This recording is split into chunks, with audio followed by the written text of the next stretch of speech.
好不容易摆脱白虎与玄武的追杀，我们侥幸逃入深山，找到一间废弃小屋暂时休整，专心查看爷爷的身体状况。我知道问题在哪儿了，有一只蛊虫潜藏在爷爷的血脉之中，顺着血脉游走，操控心神。想要救醒爷爷，必须先将这只蛊虫彻底驱除。去除附身蛊虫的方法，终于找到了。劳驾，帮我取一碗清水过来。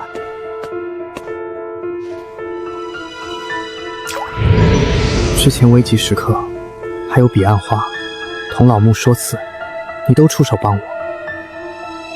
你到底是什么人？为什么要帮我们？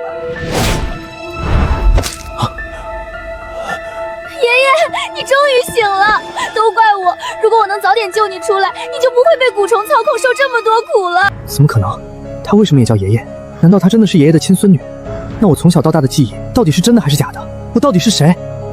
小哥，别难过，爷爷没事了。你看，这不好好的被你们救出来了吗？原来他说的都是真的，她真的是爷爷的亲生孙女。难道这么多年，我的记忆一直都是错的？你别多想，我之前潜入童老木探查的时候，爷爷就把你的事情全都告诉我了。只是单凭我自己，很难带着爷爷离开，所以……小飞，你先别急，小哥是我的亲孙女，我们已经10多年没有见过面了。至于我们为何骨肉分离这么多年，其中缘由复杂，说来话长。今天我就全都告诉你。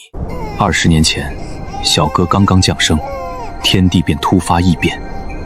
这般天地灾异，绝非寻常不祥之兆，必有大祸将至。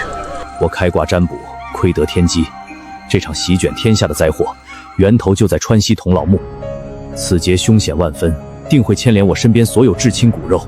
无人能独善其身，我不愿刚出生的小哥，不愿家中亲人被这场浩劫牵连，所以在小哥刚懂事时，我狠心抛家舍业，远离所有亲人，孤身去往无人踏足的乱葬岗，做了一名守墓人。我在乱葬岗隐居20年，日夜忐忑，心存侥幸，可我心里清楚，该来的劫难，终究躲不掉，逃不脱。